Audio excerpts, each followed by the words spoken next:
Welcome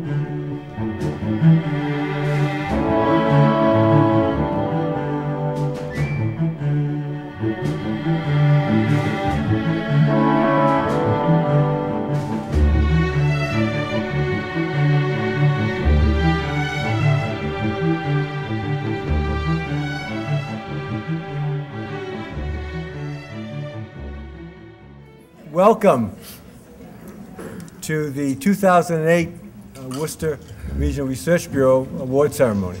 On behalf of Brian Buckley, the Chairman of the Board of Trustees, and myself, Dee Moskis, I would like to welcome you to this ceremony. We first would like to ask the President of Assumption College to make a welcome for us. They have our host for these ceremonies, and they're all pro bono, so we appreciate that. And Dr. Chacero, we could come up and give the greetings.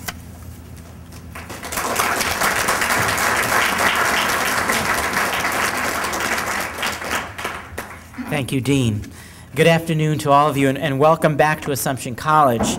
And I say welcome back because there has been a long history between the college and the Research Bureau, and it has been a particular privilege for the college to host the Thomas S. Green Public Service Awards.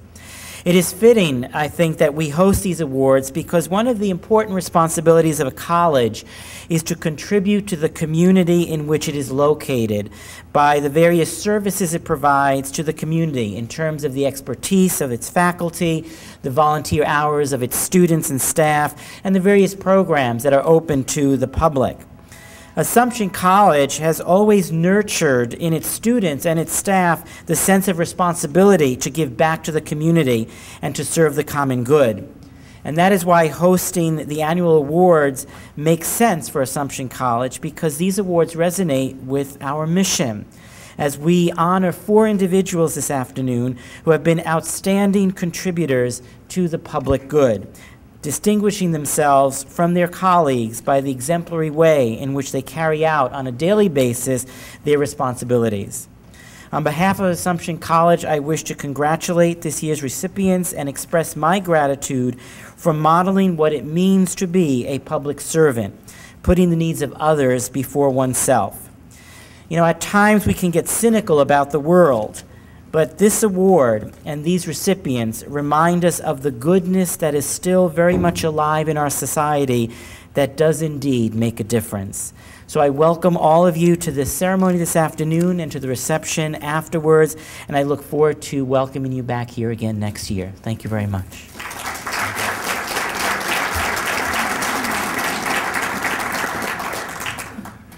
Thank you, Doctor. To give greetings from the Worcester Public Schools, we have an interim superintendent, and I would like to welcome Dr. Laughlin to do that.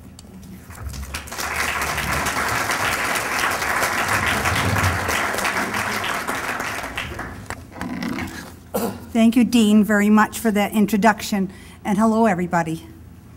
I'm extremely honored to be invited as interim superintendent to this auspicious occasion. Thank you, Dean. Over the years, I've had the pleasure to attend many of these ceremonies and have been so impressed with the honorees' dedication to this community. The Thomas Green Award is a wonderful tribute to a man who personified the qualities of a true leader, one who embraced civic pride as a core value. To honor him, the Research Bureau presents the Thomas Green Award to 4 very worthy city employees who have served this community with distinction and are true role models for our community. As in the past, this year's honorees represent the creme de la creme of employees who, through their modeling, volunteering, have provided leadership, dedication, and excitement to all those lives they touch. It is my honor tonight to give a special thanks and congratulations to all of you, and to 2 Worcester Public School heroes who exhibit the very qualities that Thomas Green exhibited for so many years. Maureen Benenda, the acting principal of South High Community School, who I have had the pleasure of knowing and collaborating with for over 30 years, and no one could be more deserving, Maureen. And a wonderful teacher, Donna Harron from Tatnick Magnet School. When I read her bio, I understood why she was selected as an exceptional recipient of this wonderful award. Congratulations to all the recipients, and thank you also to the community supporters and to the Research Bureau under the direction of Roberta Schaefer, as they do make a difference. They make Worcester a viable place to live. And thank you for inviting me this evening.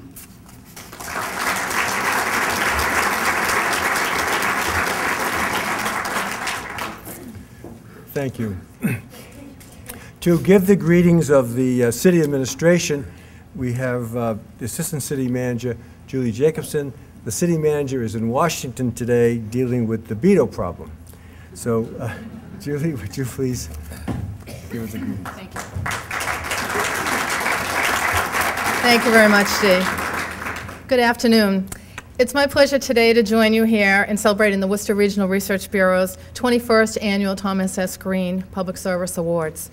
The Thomas S. Green Awards ceremony provides a wonderful and really important opportunity for us to honor and recognize outstanding and dedicated municipal employees, both from the City of Worcester and from the region, for their exceptional professional service to their department and to their respective communities. This afternoon, we're honoring 4 truly deserving individuals for their contribution and service to their communities, each of whom exemplifies the criteria for selection for the Thomas Green Public Service Award. Maureen Benenda, Donna Haran, Edmund Cockling from the City of Worcester family, and Cindy Ide from the town of Grafton. These awardees are exceptionally talented, they're competent, and they're innovative. They're dedicated and they're committed to their communities, they're committed to their departments, and they, in their respective fields, are making a difference in their communities. Our 3 city award recipients have really distinguished themselves for their excellence in delivering the best in public education, public works and parks, and services to the residents and businesses of this valuable city. These awardees represent the City of Worcester's most valuable resource in many ways, but they are truly dedicated individuals who aspire to go above and beyond their daily responsibilities, their realm of responsibilities, and to truly make a difference in this community by going above and beyond that and giving of their all. These city employees' tenure is also a testament to the dedication that they exhibit every day, their strong work ethic and their commitment to make Worcester a better place to live, work, and visit. As Assistant City Manager, I'm really honored to be part of this ceremony today on behalf of the City Manager, and I am proud to work alongside such skilled and devoted professionals each and every day as we all strive as a team to make Worcester a better place. I'd like to thank the Worcester Regional Research Bureau, Roberta Schaefer, the 2008 Thomas Green Awards Committee, and the Chairman, Dee Moskos, for the opportunity to recognize all of our employees on an annual basis and to let the city, the recipients of the award know personally that every day, each and every day, the jobs that you do, the jobs you've always done and continue to do, they inspire your coworkers, they inspire us in the city administration, and truly as part of a team, you make such an enormous difference to the City of Worcester. So from the bottom of my heart, I thank all of you. And from City Manager Michael Bryan, from afar as he battles the Beatles, I'm sure he sends his congratulations also and his personal thank you to each and every one of you. Thank you.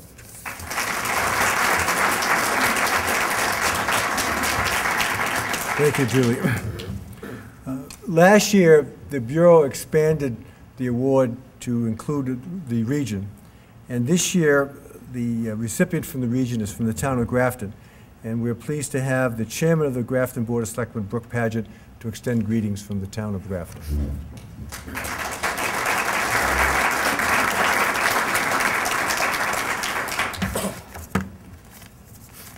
Thank you very much. The town administrator is unable to attend tonight's event, so I am pleased to be here on her behalf and the town of Grafton to honor the Research Bureau's 2008 Outstanding Award winners. As we all know, municipal employees are public servants, and they're often the first and only face many people see in the day-to-day activities of government, of local government. They have to handle a wide range of issues, everything from multi-million-dollar contracts to snow plowing to complaints about trash pickup. And they have to handle all these issues and opinions and complaints and suggestions and concerns with a gentle sensitivity, I guess, and a humor that needs a correct attitude.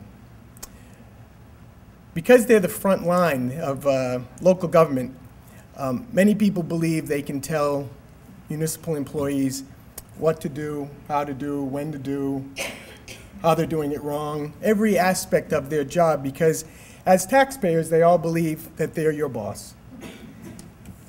This is why I think it's important that we honor these people tonight, because we all know being a municipal employee, there's plenty of work, there's lots of responsibility, there's seldom any recognition, and that goes the same with pay.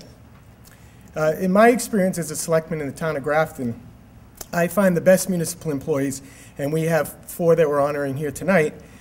I find what sets them apart from everyone else is not that they're exceptional and they're competent and they're efficient and that they go above and beyond what everyone else does, but the key thing that I see, and it is a key thing, that they treat each individual and issue as though it's the most important individual and issue that they're dealing with at that time.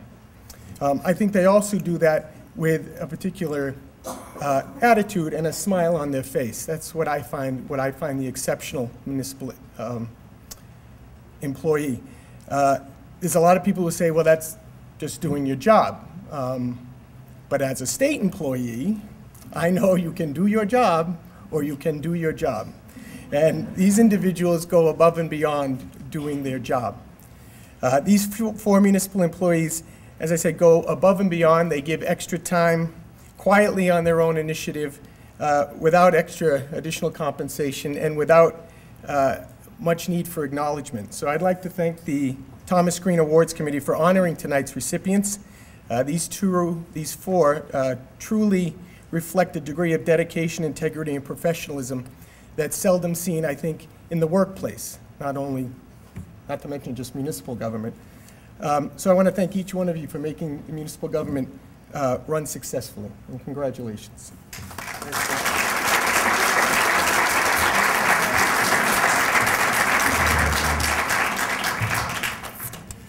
To give the greetings of the city of Worcester, we're pleased to have the first elected female mayor in the city of Worcester.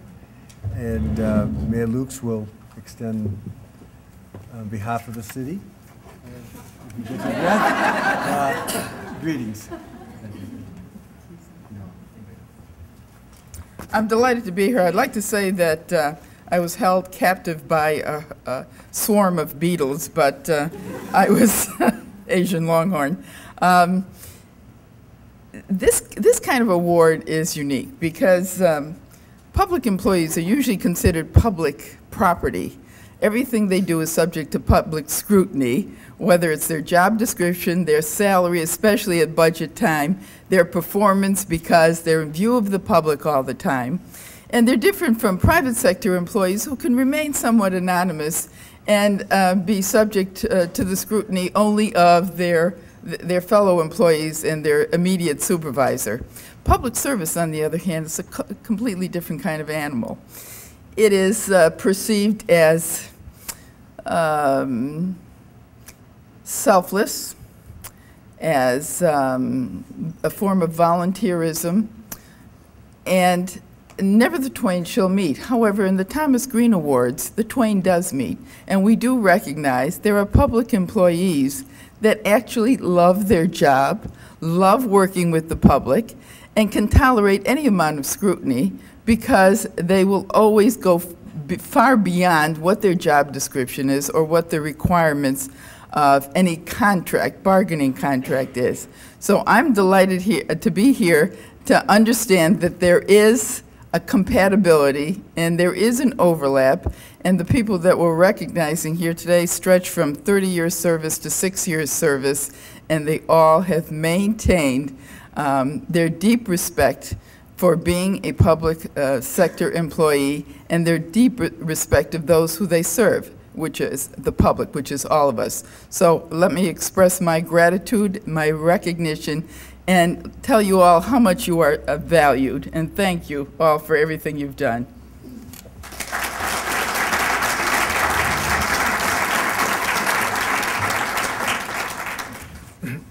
Thank you, Mayor.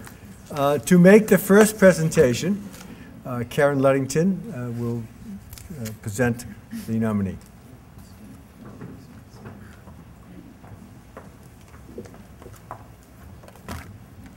Thank you, Dee. Good afternoon, ladies and gentlemen.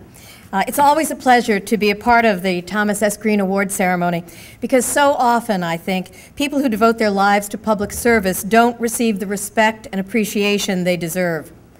Those of us in this room know, though, that some public employees give more of themselves than they are ever paid for, provide services to our communities that go far beyond what is ever asked or expected of them, and deserve special recognition for outstanding accomplishments. The amazing woman to whom I will have the honor of presenting the Thomas Green Award today has a resume that would take the rest of this program till 6 o'clock to read. I can tell you about her more than 30 years in the Worcester Public Schools, or I could tell you about her creation of the Academy of Education, Service, and Government at South High School, or I could tell you about her position as the acting principal of the school, or about her success in creating work opportunities for her students at Worcester City Hall, or her myriad other activities that are described in your award book, or I could tell you about all of the other awards she has won. But you can read those when you have lots of time. What I do want to tell you is what I learned about her during a visit to her school the other day. She works with 1,300 kids from 40 different countries. The kids themselves are from those 40 different countries, not just their parents. The flags of their birth countries are flown proudly in the main entry hall of the school. These kids speak at least 18 different languages every day, and this principal is responsible for making sure that they are learning everything that the students whose first language is English learn. She works with a staff she treasures to do that. This principal works way more than the school week. I was pretty much in shock when I heard her list, and also I read some more about all the activities in which she's engaged. And I couldn't quite see how she fits it into 7 days, let alone 5. I was sitting in her office and I looked at her desk, and there was a picture of a very beautiful young lady, college-age lady, on her desk. And I said, "Who is that?" And she said, "That's her daughter." And I'm afraid I was very tactless, and I blurted out something like, "Well, when did you have time to raise a child?" When we were in her office, her door was always open. And there was always someone coming in and out of that doorway to consult her, to tell her about something, to ask her a question, to ask her to solve a problem. When she leaves her office, she darts around like a dragonfly and is just as hard to keep up with. Her energy level is astounding. I said to one of her staff that my feet would hurt if I had to follow the principal around very long, and the staff member pointed to the principal's feet and said, "She's smart, she wears flats." I later spoke with another staff member who said, "And you know, she expects us all to have the same energy she does." The principal goes everywhere in the school, and she's interacting with students and staff all the time. When we were traveling around the school together, she asked every single student she saw outside a classroom to show her a hall pass. She knew a lot of them by name. Within a few minutes that we were wandering around the school, she had dealt with so many problems, and they ranged from a really serious absenteeism, almost truancy issue, to a locked lavatory door, which to the boys standing outside that lavatory was more serious than anything else. She organized a while ago a group of students who presented a water safety program at every elementary school in Worcester. And when she told me about that, the principal got this huge smile on her face, and she said, "And you know, no child from those schools drowned in Worcester this past summer." The principal leads a group of student volunteers who usher at the Hanover Theater. She took 25 girls with brooms to sweep on Pleasant Street as part of the 100 Women Sweeping Project. Her broom, by the way, was the 26th.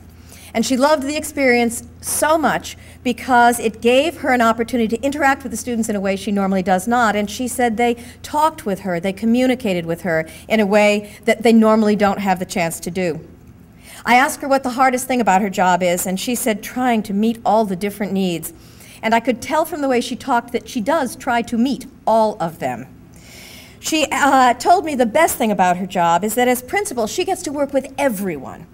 Everyone connected with the school, the students, the parents, the wonderful staff. She has them all in her range, and she works with them to make positive changes. I think what I loved most about hearing her talk to me that day was how proud she is of her school, how the people work together, how well her AP students are doing, how her kids learn to focus in these incredibly noisy classroom spaces that only have partial partitions between classrooms. She was proud of how committed her service learning students are to volunteering in the community, and I have to say that she brought a group of them to work at a fundraiser that my agency, Children's Friend, ran in the summer, and we were very grateful to them. The principal is especially proud that her service learning students have presented programs on service learning in other states. They are models for other students. The principal is a model for all of us. I am very proud to present the 2008 Thomas Green Award to Maureen Benenda.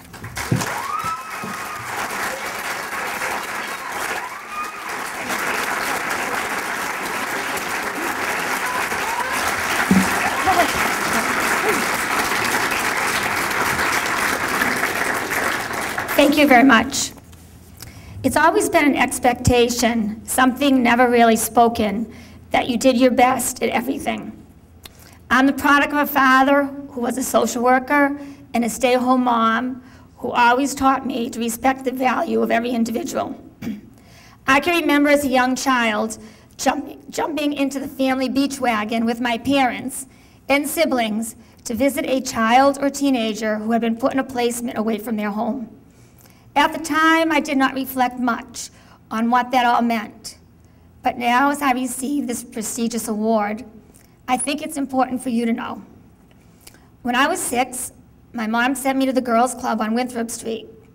It was there I first began to value the importance of diversity and working together to achieve a goal. My goal there was to be the best swimmer and to have my calendar colored the best to be hung in the library. As I began this contest with myself, others also joined the challenge. As a teenager, my mother suggested I volunteer as a candy striper at St. Vincent's Hospital. I would often work past my hours because I wanted to make sure everybody got their flowers. I mention this to you because I think it's important that everyone learn they can make a contribution in some small way at any age. When I chose teaching as a career, I had no idea I would have the wonderful experiences I have had. With the opportunity to lead the small learning community and to bring community service to 400 students, I have met the most dedicated adults, teachers, agencies, organizations, college colleagues. Through them, our students have learned they can make a change in their lives, in their communities. We have students attending colleges as far as California, all bringing the spirit of doing more, connecting with people, making a difference. I have been truly blessed by knowing all of you here. Also, I've met the most amazing students who are going to change our world. Today we have Janice and Patricia. I see they came in, 2 students that are going to be the future leaders of our world. We are very fortunate also to have met people like Ruby, a student from Ghana, who received the Women of Consequence Award. And tonight, as I speak here, Iris Sanhako, an immigrant from Albania at the United Way, is receiving the Meredith D. Wesby Award. I recommended Iris for that award because of her commitment to the community. In sharing that I could not present that to her, she sent me a letter with a few words she was going to say, and I'd like to share that with you. My perspective on community service was somewhat different. I thought of it as a freshman as another chore I had to do in order to get into college. But little did I know that through community service, I would discover my true passion in life, civic engagement. Through the mini grant program, I had the opportunity to give money to the community. My inspiration led me to tackle new challenges And while enduring new experiences, I participated in rallies, walks to end hunger, such as the Walk for Homelessness. I spoke at the 17th and 19th National Service Learning Conferences held in Philadelphia and Minneapolis. I organized and participated in a youth-led forum at City Hall in which I questioned all the candidates running for mayor, see what they would do to tackle our problems of hunger and homelessness. I now have a new look on community service. It is not a chore, but a blessing. It is not something I must do. It is my gift to my community. I'm very appreciative tonight as I stand. I'd like to thank my family, the teachers of ESG, the faculty of the Worcester Public School, all the people that we've met along the way, the organizations, and I want you to know that we are continuing to pass the torch of service. Thank you.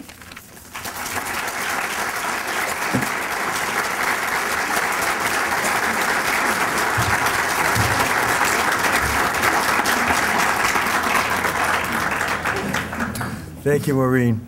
I understand tonight we have some public officials in the audience, and I just would like to recognize them. Representative Spillane, Representative Peterson of Grafton, members of the school committee, Jack Foley, John Mafrido, the Commissioner of Public Works, Bob Moylan, the Police Chief of Grafton, Norman Crepeau, and the Deputy Superintendent of Schools in Worcester, Dr. Mills. I thank you for attending. In addition, I would like to thank my committee who supported us in doing this task, which was a very pleasant task. Bob Anderson, Barbara Clifford, Fairman Cowan, Karen Duffy, Sandra Dunn, Karen Luddington, Joanne O'Leary, Fran Paquette, Robin Namath, and Harry Whiting. To make the next presentation will be Fran Paquette.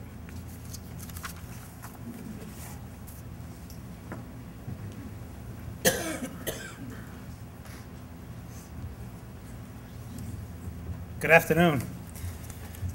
As a member of the committee, I am always amazed when we sit down and look at the nomination forms and pick the recipients each year.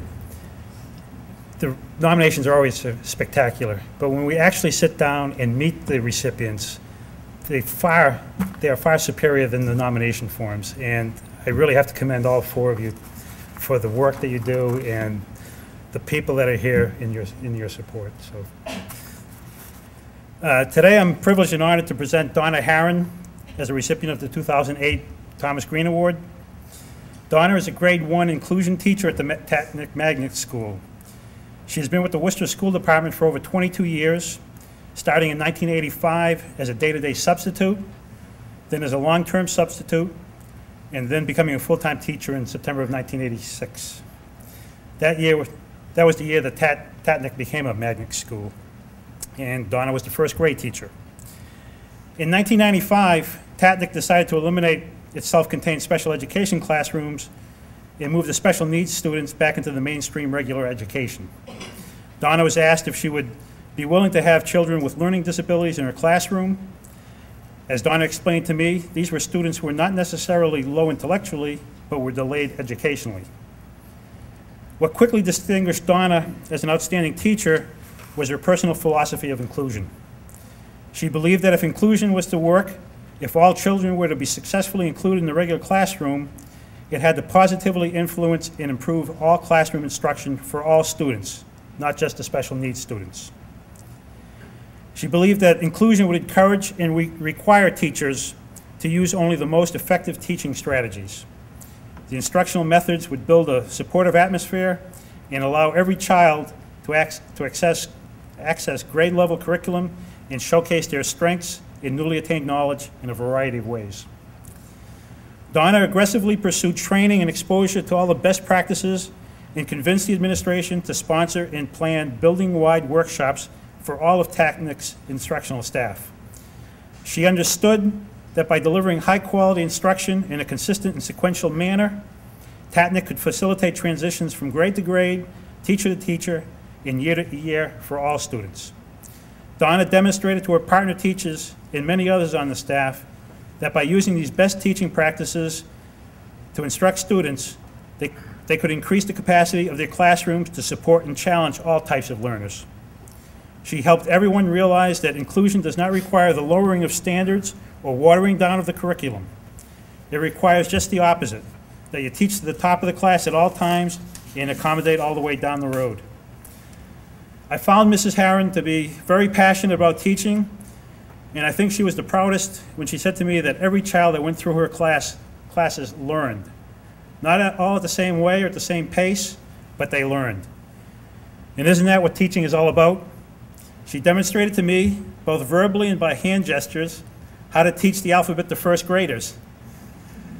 That it's not just about sounds, that you teach from the concrete to the abstract, that the children hear it, see it, and touch it.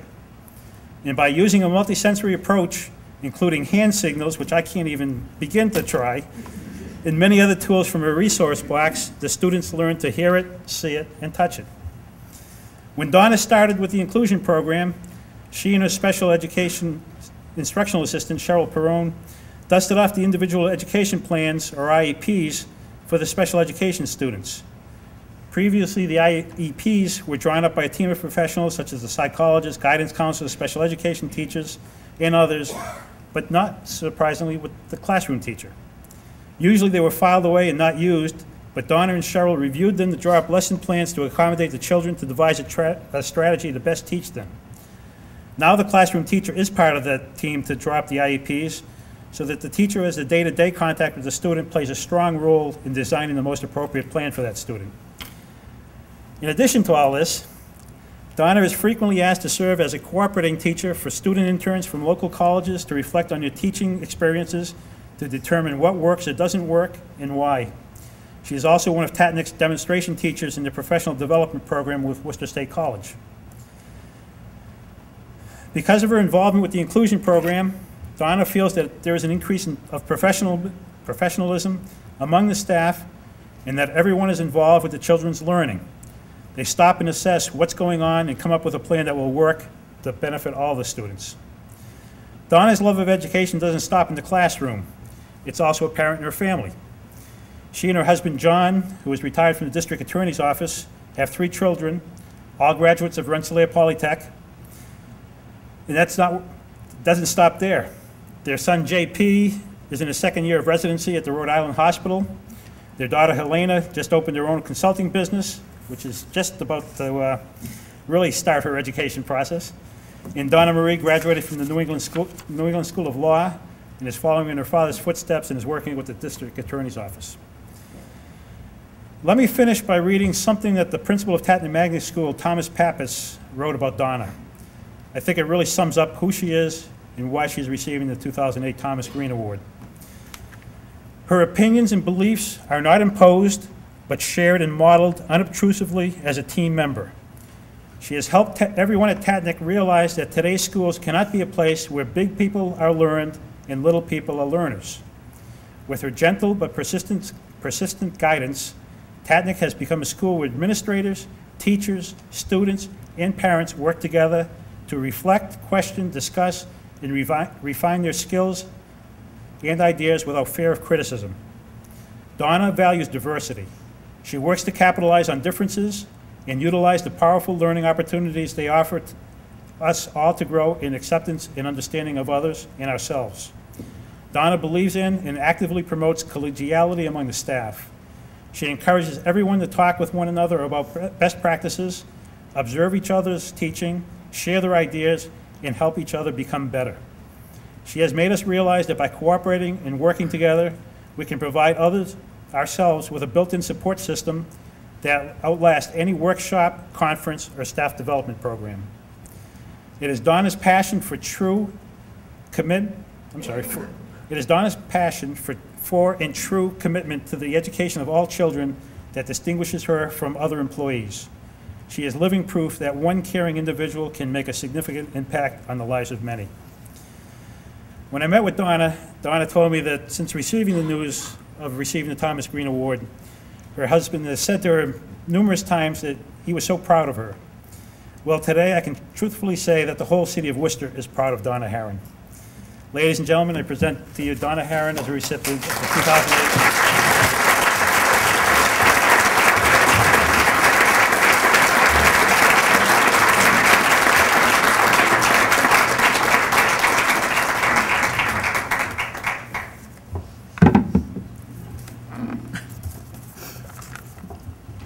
I am so honored to receive the Thomas Green Award. Teaching has been an integral part of my life. I just love my profession. If you ask my family, my husband John, or my children, John, Helena, and Donna Marie, they can attest to being surrounded by books, posters, lesson plans, school projects, and helping me, sometimes begrudgingly, open and close my classroom. They had no choice but to become involved in the educational process. I like to believe this is what led them to become a doctor, a business owner, and an attorney. John, we did a good job.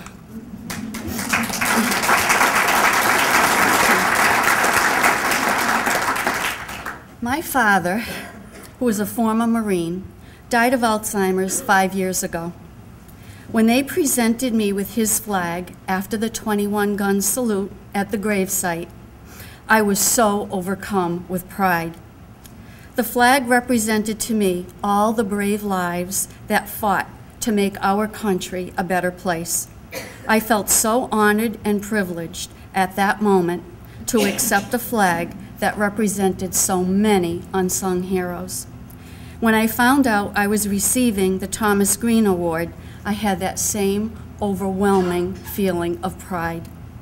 I accepted my dad's flag because of what it stood for, and I accept this award for all the teachers I have known over the course of my career who are also unsung heroes.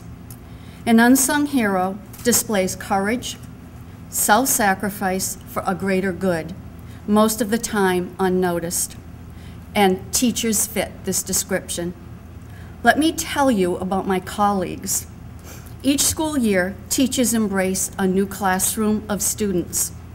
These students not only enter their classrooms, they enter their hearts. Teachers have many factors that impact their daily routine. They let students know that they work very hard to set an atmosphere of learning that encompasses academics and social behavior that lets students know they can learn. Giving up is never a choice. They spend hours outside of school creating lesson plans, upgrading their own education, and understanding assessment in order to better the curriculum. Teachers interact and support each other on professional levels, drawing from each other's experience in order to provide a more effective education. Teachers, you provide the heart in education. Their reward is that magical moment in a child's life when they get it, when learning becomes a part of who they are. I'm so proud to be in a profession where all together we make a difference. And once again, I want to thank you for my award.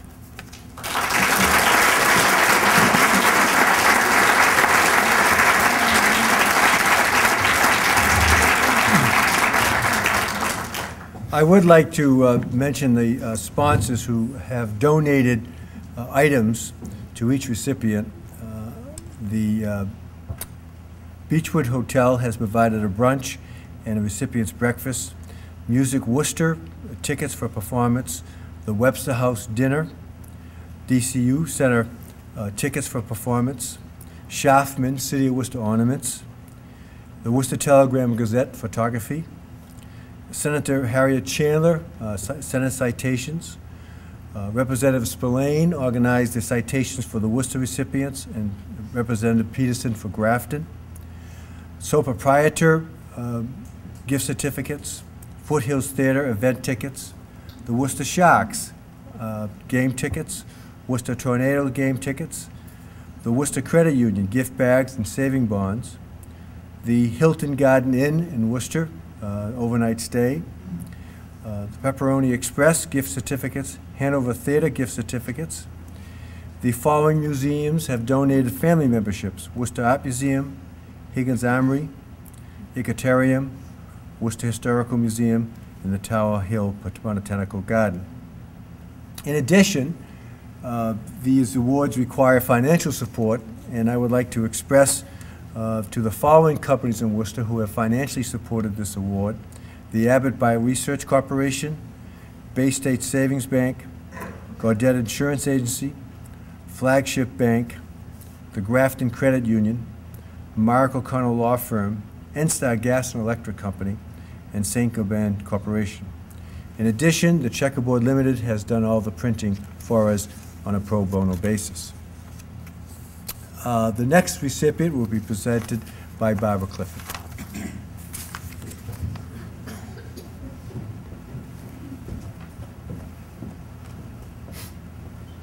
Thank you, Dee. Wow, everybody is quite impressive.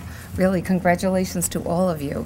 The Research Bureau, in an effort to become a more regional identity these last couple of years, has an award that Dee mentioned earlier. This is only the second time that this new service award has been given that recognizes a municipal employee in the greater region, in addition to the traditional recipients. So I'm honored to be able to present that this year. This year, when the Thomas S. Green Committee began actually meeting and seeing all of these amazing nominations, it became very clear to us that that hidden within the infrastructure of the city and the town government is an amazing core of very talented and committed people. Committed public servants who really take great pride in their work and make all of our lives just a little bit brighter and richer through their dedication and commitment. In the spring of 2008, the leaders of the municipalities surrounding the city of Worcester also submitted several very worthy nominees to be considered for this prestigious public service award. As our committee discussed the attributes and accomplishments of these numerous nominees, we observed the cream, as always, rising to the top, as it always does in cases of recognizing true excellence. So it's such an honor to be part of this program tonight that really shines the spotlight on individuals who perform their work with diligence, integrity, and joy. And I have the pleasure tonight of honoring a very special woman who has had a quiet but powerful influence on the town of Grafton for the last 4 years. Prior to her position in Grafton, our award winner held the very same position in the town of Westboro. Our award recipient's name from Grafton is Cindy Ide, and her position is secretary to the town administrator, Natalie Lashmet. When asked to describe the candidate's attributes, Ms. Lashmet described Cindy as an employee with exceptional capabilities and high standards. Cindy is the primary coordinator for the town administrator, and she plays a very key role in the town office and in the community itself. Cindy is one of the go-to people in Grafton. According to Natalie Lashmet, Cindy is a source of knowledge for her office, knowing who the movers and shakers are in the community, and knowing what is important to the town and the citizens of the town. Cindy's treatment of and attitude towards the citizens personifies the belief that working for government means giving of yourself in service to others who need your help on a daily basis. When I met with Cindy to get to know her a little better at lunch at the Grafton Inn a couple of months ago, I immediately recognized her passion for her job, how she loves to help people, and the passion she has for her town. When she talks about her work, you can actually tell that she really operates within the realm of what is best for the town and the town's future generations. In addition to a myriad of regular duties, Cindy thrives on modernizing the business practices whenever she sees an opportunity to do this. Right now, she's assisting with the implementation of the DocuShare product that electronically archives the town documents with the town clerk's office. Cindy, we're also delighted tonight that some of Cindy's family and friends can be here with us, and Cindy's son Matthew, who's a senior this year, is with us tonight, and he's also planning to pursue a career in engineering next year.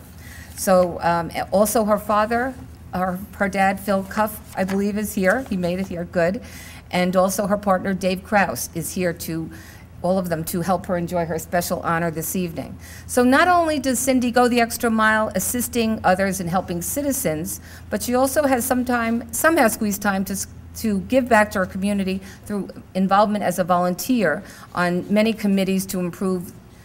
One of them is improving the town website. She's also been a volunteer to several, I won't mention them all, but the Cultural Arts Council in Grafton, the Arts Festival, the Grafton Recognition Awards Night, Firefighters Barbecue fundraising event, as well as the Senior Volunteers Recognition Dinner. And the list, of course, goes on, as is true with all of you. So on top of all that, she actually had time to join a bowling league, which I always find interesting.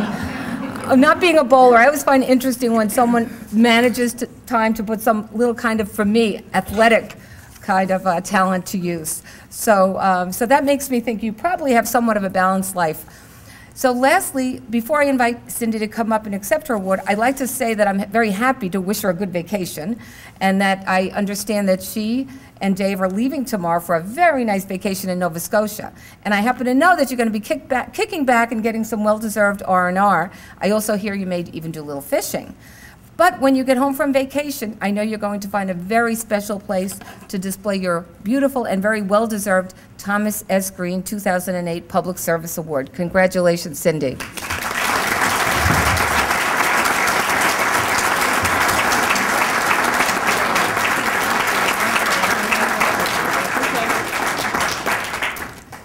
Hi, thank you for coming tonight. I want to thank everybody. This is an honor to receive this award. I just really enjoy what I do in the office. It's a busy place, whether you're helping somebody do a small favor, work on a contract, upgrade the website. It's just never the same one day, you know, to the next. And I've been told I'm a big talker around the town hall, and I just really don't have a ton to say because I just enjoy my job. I enjoy what I do. I enjoy, you know, helping people out, and that's what it's all about. You know, people come in and little, small, you know, trash, we talked about that. Every little question, you just help them, and if you can send them on their way, happy, pleased, and they feel like you care, it means a lot, I think, to the town and to myself. I love working for Grafton. I'm able to actually live in Grafton too, so that makes it even more enjoyable. I'm very pleased to have my family and friends here tonight. And along the way, once I got to meet people on the Bureau and the panel, it's just been a pleasure to meet everyone, and everyone has, you know, been so good to me, and if I can just give back to Grafton and continue, I will. I enjoy it a lot, and thank you very much. This is a great honor.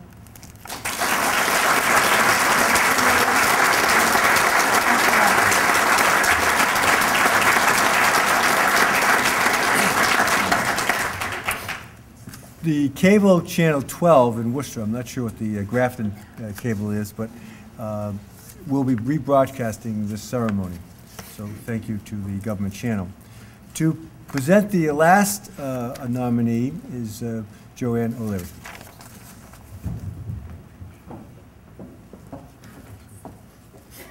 Hello and good evening.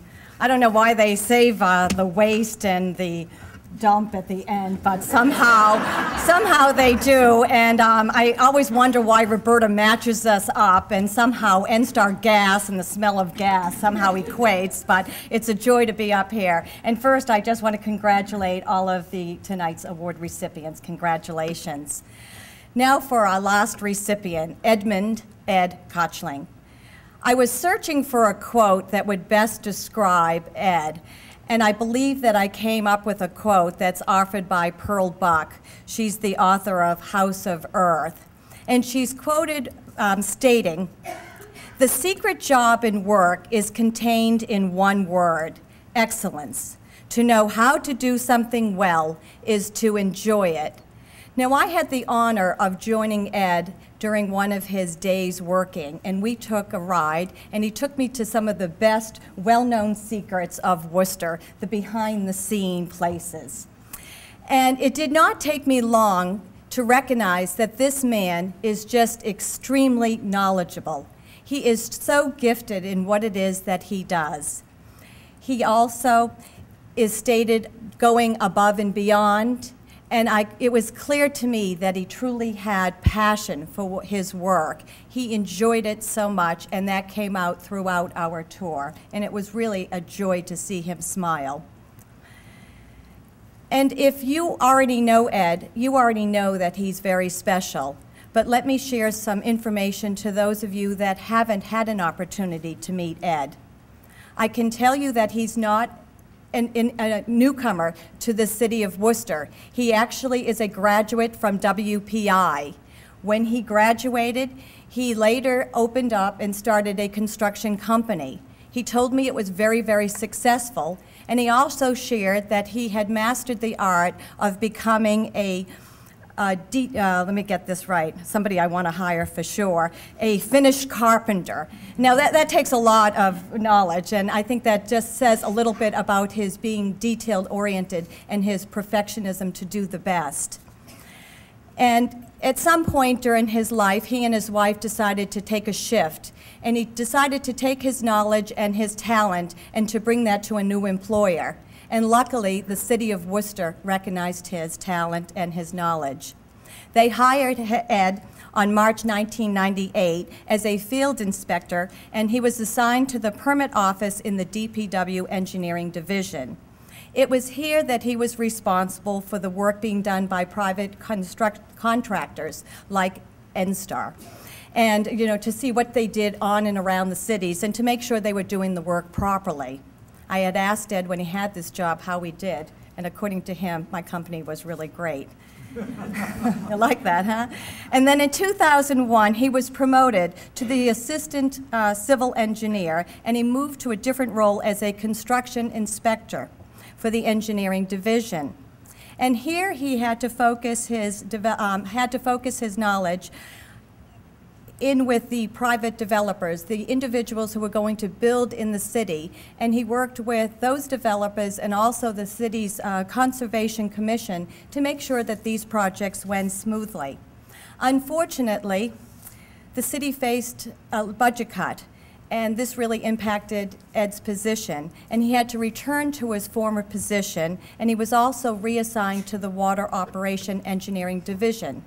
Now, what I thought was interesting, that instead of hearing that he pouted and he had a negative attitude, it was actually stated on his application that Ed seized the opportunity to learn the intricacies of the city's water system.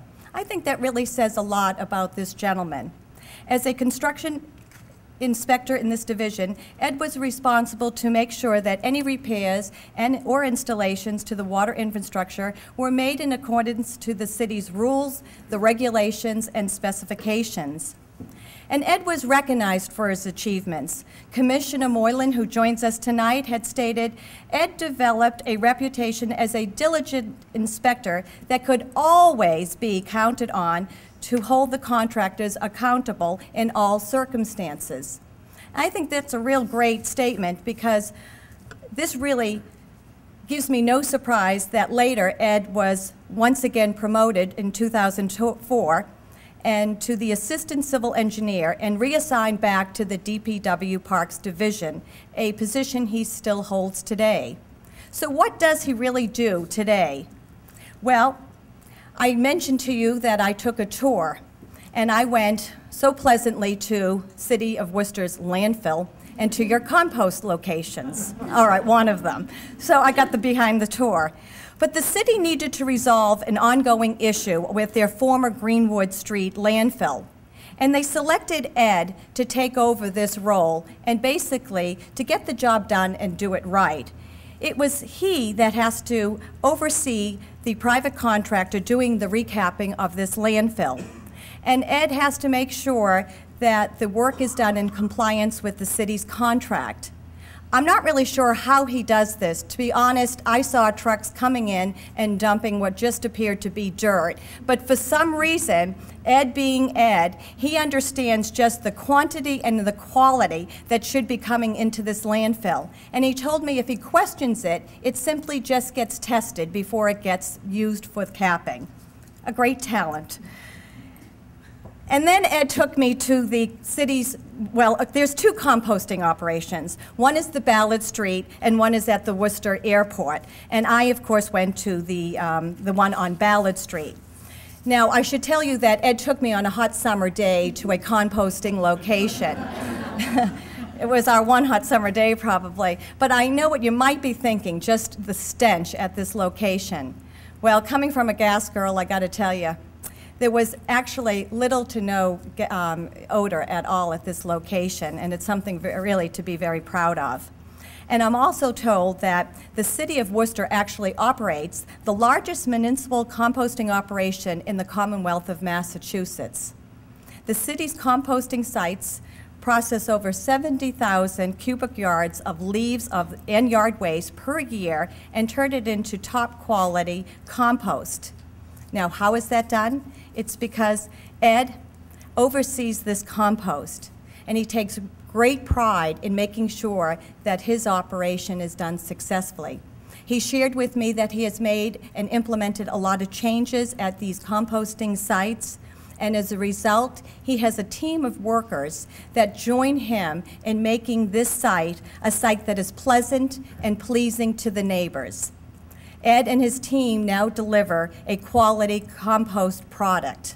And as a gardener, I can't wait to go back and just see if he'll just fill up one little trash bag for me. So I actually really enjoyed, I think you can tell, meeting Ed and taking that tour with him this day.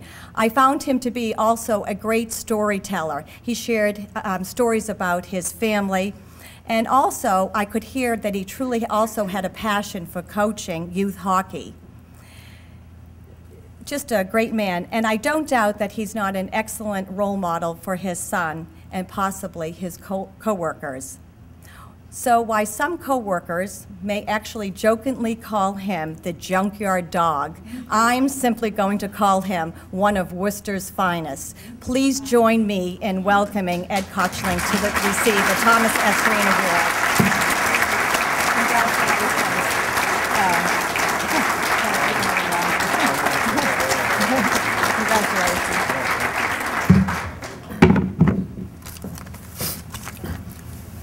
It's an honor to be here tonight. I'd like to thank Joanne for the very kind introduction. Recently, we were able to get together for lunch, and I was able to give her some insight to what I do for the city. I had a great time and discovered that we had a lot in common and actually had some mutual friends. I would like to congratulate Maureen, Donna, and Cindy for receiving this award. It was a pleasure to meet you at the breakfast last month, and I look forward to networking with you in the future. I would also like to take this opportunity to thank Bob Moylan for nominating me for this award. Bob has shown a lot of confidence in my abilities to get things done. In my 10 years at DPW and Parks, Bob has provided me the opportunity to work in various departments, allowed me to grow as a person and as a professional. My experience in these positions have not only given me knowledge that will be an asset to the city, but it has helped me develop a wonderful network of friends and colleagues. I'm delighted to see that some of you could attend tonight. I believe my current role as resident engineer at the Greenwood Street landfill and as manager of the Ballard Street compost facility are major reasons for being selected for this award. Both jobs are high-profile, everyday, active, hands-on projects that require proactive planning. They also require a dedicated staff that is willing to work hard every day. I'd like to recognize the crew from the Ballard Street site for their day-to-day efforts. Bernard Pulsifer, John DeRozier, Dave Turgeon, John Cunningham, and Gary Munchkin do the bulk of the work at the site. They really make an effort to produce a great compost product for the residents of the city. One of the major benefits of receiving the Thomas S. Green Award is that it has given me the opportunity to meet other highly motivated and accomplished people. I truly feel that the relationship I have built with colleagues and friends that I have made over the years will help me continue to work in the spirit of the Thomas S. Green Award to provide great public service to the people of the city of Worcester. Finally, I would like to thank the members of the Research Bureau for selecting me for this prestigious award, and to my family and friends for coming to the ceremony tonight.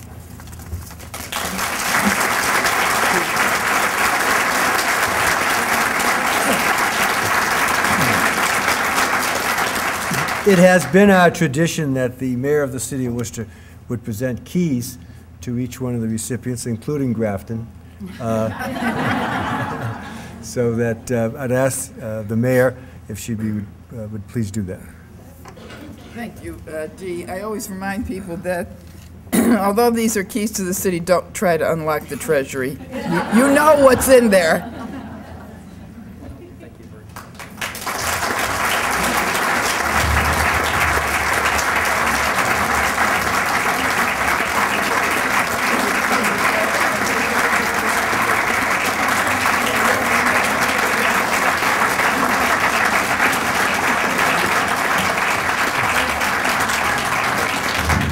Thank you, Mayor. The ceremony will end in a couple of minutes, and you are welcome to attend the reception, which is right across the hall from this, and we appreciate the Reception College's hosting of the reception. And finally, this is the 21st Thomas Green Award ceremony, and the committee has done a lot of work, but we really are indebted to the Bureau staff, particularly Jean D'Acerso, who is our staff officer, and Roberta Schaefer, the president of the Bureau. I would like to thank all of you for coming. I think we've probably just missed a few minutes on our hour rule, but it's been a great time tonight, and it's one of the events that the Bureau does that we all appreciate. So on behalf of the chairman, Brian Buckley, and the staff of the Bureau, thank you.